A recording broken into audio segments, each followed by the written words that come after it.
It started with a scream that didn't sound human. Not the kind that bursts out of fear, but the kind that's dragged out long, strained, and full of something that doesn't want to die. The forest swallowed it whole, leaving only the rustle of leaves and the slow drip of rain through the canopy.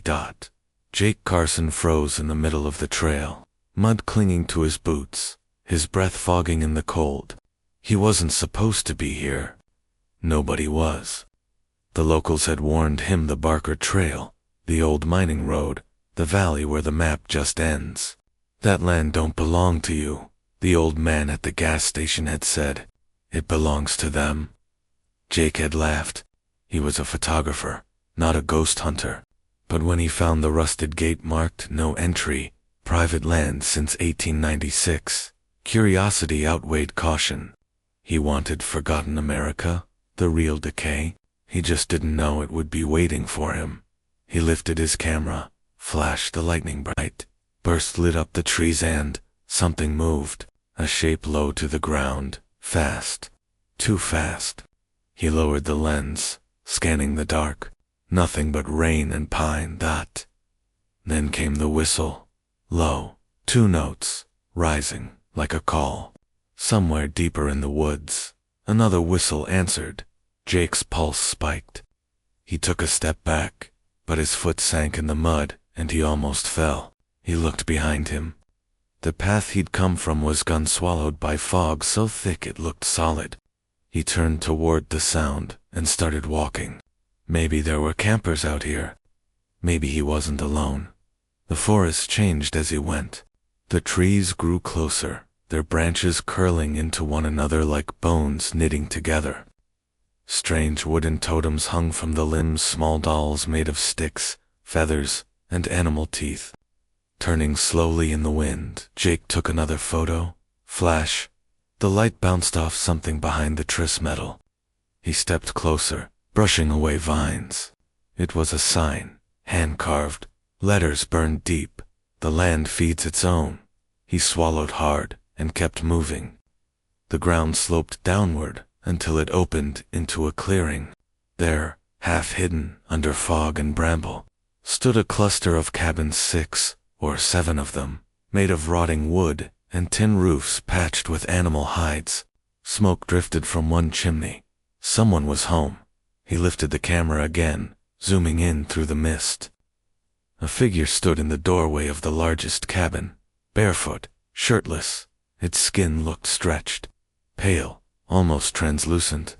The eyes caught the light like a cat's. Jake lowered the camera slowly. The figure didn't move. Then another one stepped out behind it, and another, all of them silent, watching. He forced himself to speak. "Hey, I'm not here to cause trouble. Just taking pictures." No answer. Then, a whisper. From behind him. He spun around. The trail was empty, but the whisper came again, closer this time, right by his ear. A woman's voice, cracked and soft. "They see you now." The next thing he knew, something cold brushed his neck. He flinched, dropped the camera, and ran. Branches tore at his jacket, mud splashing up to his knees. He didn't care where he went, he just had to get out. But the forest didn't let him. Every path bent back into itself. The air grew thick, heavy with the smell of rot and wet meat. Then, ahead, a light flickered orange and warm, like firelight. He stumbled toward it, desperate. He burst into another clearing. A bonfire burned at its center, surrounded by figures. Dozens of them. Men, women, children. Their faces pale, eyes hollow, mouths smeared red. One of them stepped forward, a man with a long beard and a coat made from stitched animal hides. He smiled, revealing teeth filed into points. "Welcome," he said. "You've crossed the line." Jake stumbled backward. "I don't want any trouble." The man laughed a dry, broken sound. "Ain't no trouble, just the way of things. You walk into the land takes you back."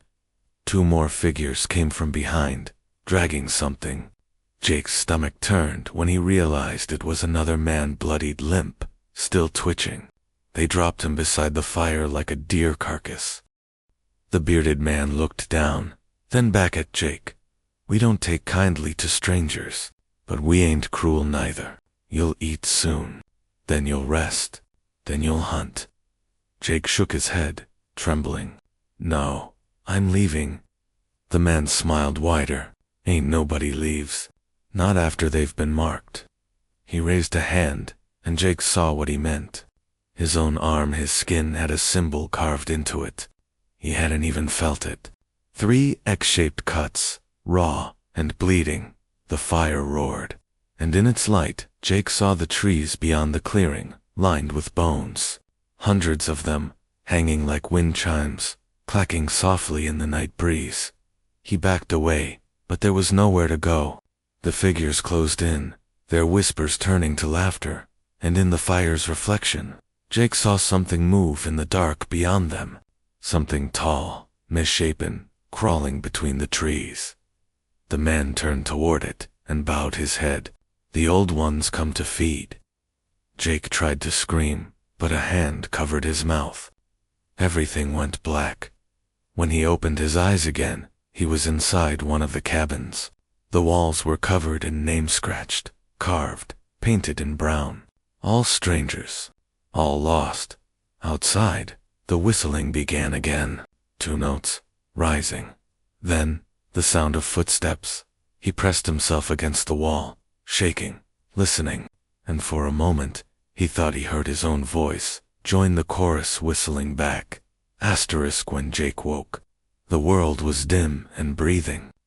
The cabin's walls swelled and shrank as though the wood itself inhaled. The smell was unbearable, and mildew, meat turned to soup. His head pounded. Someone had bandaged his arm with rough linen that was still wet. When he tried to move, he realized the bandage wasn't cloth at all. It was skin. He swallowed hard and forced himself upright. The floor creaked under him, sticky with something that pulled at his shoes. Shapes hung from the ceiling, clothes, ropes, and things that weren't either. He turned toward the single window. Morning had come, but the fog outside was so thick it looked painted on. He reached for the door handle. It moved before he touched it. A woman stood there, barefoot in the mud. Her hair was the color of ash, her eyes a faint cloudy blue. She smiled like someone remembering how. "You shouldn't fight it," she said softly. "It hurts less if you don't." Jake backed away. "Where's the man from last night? The one by the fire?" "He's the father," she said. "He keeps the land." "What does that mean?" She tilted her head, listening to something distant. "Means he feeds it." She stepped aside and motioned for him to follow. Outside, the fog had thickened to a living thing, swirling around the cabins. Children ran barefoot through it, laughing, their laughter thin and hollow. Each of them had the same mark carved into their arms, 3 X's. Pale and healed. She led him past the fire pit, now cold, bones arranged neatly in piles beside it. He forced himself not to look too closely. They walked toward the far edge of the clearing where a well stood, wide and rimmed with stones, slick with moss. From inside came a faint hum, like wind through a throat. She stopped. "Listen," she whispered. He did. Beneath the hum was a voice, many voices low-stretched, layered like echoes inside echoes, words he didn't understand. "What is that?" "The old blood," she said. "They wake when the father calls." She leaned closer to the well. "They can smell you already." Jake stumbled back. "You people are insane." She smiled again, sad this time. "We were human once. Before the hunger." The fog thickened. Somewhere behind them, a whistle blew 2 notes, rising. The children froze, then scattered into the trees. The woman's smile vanished. "He's coming." She grabbed Jake's wrist and pulled him toward the tree line. "If you want to live, don't look back." They ran. Branches tore at their faces, the mud sucking at their feet. The forest pressed tighter around them, until every direction looked the same. Then came the second whistle, closer, sharper. The woman flinched. He knows. Jake turned just enough to see figures moving through the fog, dozens of them, running on all fours, pale bodies flashing between the trees. The sound of them was worse than sight. Breathing, wet and animal, the crack of joints that bent wrong. They reached a ravine. The woman pushed him forward, down. He slid, dirt filling his mouth, landing hard in shallow water below. She followed, landing beside him, gasping. They crawled into a narrow hollow under the rocks. Above them, feet thudded against the ground. The air smelled like iron. Minutes passed. The noise faded. Jake turned to her. "Who are you?" "My name was Clara," she said. Before what?" "Before the father fed me to the land." She touched her arm where her mark had scarred white. "It gives us back different." Jake shook his head. "We have to get out. There's a road miles back if we keep north." Clara laughed softly. "There's no north here. The woods bend around the hollow. You walk long enough, you come back hungry." He didn't want to believe her. He started climbing. When he reached the top, the clearing was gone. The cabins, the well, the smoke, nothing. Just endless trees and fog. Clara appeared beside him, pale in the mist. "Told you." A branch cracked. They both froze. Through the trees, shapes moved, human silhouettes dragging something heavy. One of them raised a torch. The flame revealed faces. Not of strangers, but of the same people Jake had seen last night. Only now their eyes glowed dull amber, and their skin looked wet like clay. Clara whispered, "He brings the harvest." The figures dumped what they carried into the dirt. It was a deer roar, what used to be one. Its flesh had been stripped clean, in precise spirals, bones shining white. The father knelt beside it, pressing his hands into the soil, murmuring. The earth rippled under his touch. Jake felt the vibration in his teeth. The ground pulsed once, then again.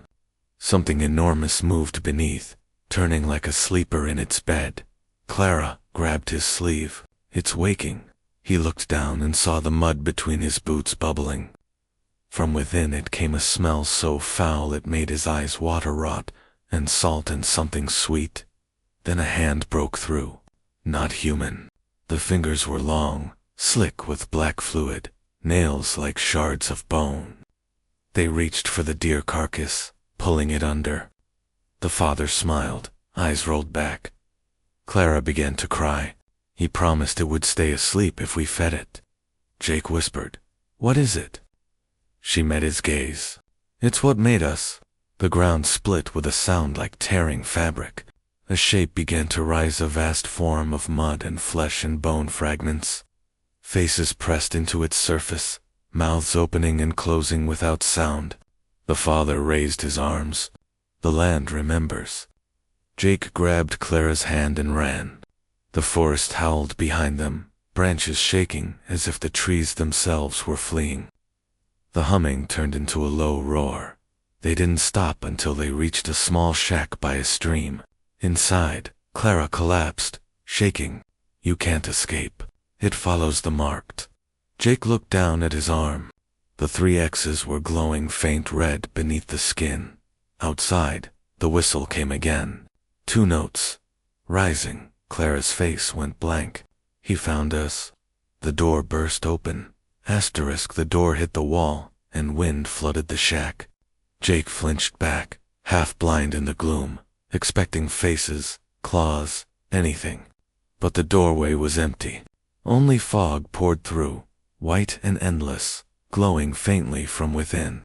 For a second it sounded like whispering water. Clara rose slowly, her hair drifting as though underwater. "It's changing," she said. "It does that when it's close." Jake stared out into the mist. The trees were gone. The stream, the hill gone. The world outside had dissolved into a pale void that breathed in long, steady pulls. The ground beneath the shack trembled. He whispered, "We have to move." "There's nowhere to move to," she said. "You can't run from something that isn't outside you."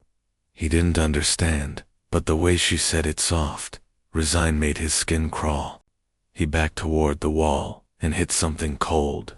A mirror hung there, cracked into In it, he saw himself and something wrong. His reflection was breathing out mist, his eyes faintly luminous. What's happening to me? Clara touched his arm. Her fingers were cool, almost weightless. The mark isn't on you, it's in you. The Father plants it when you cross the line. Jake shook his head, desperate.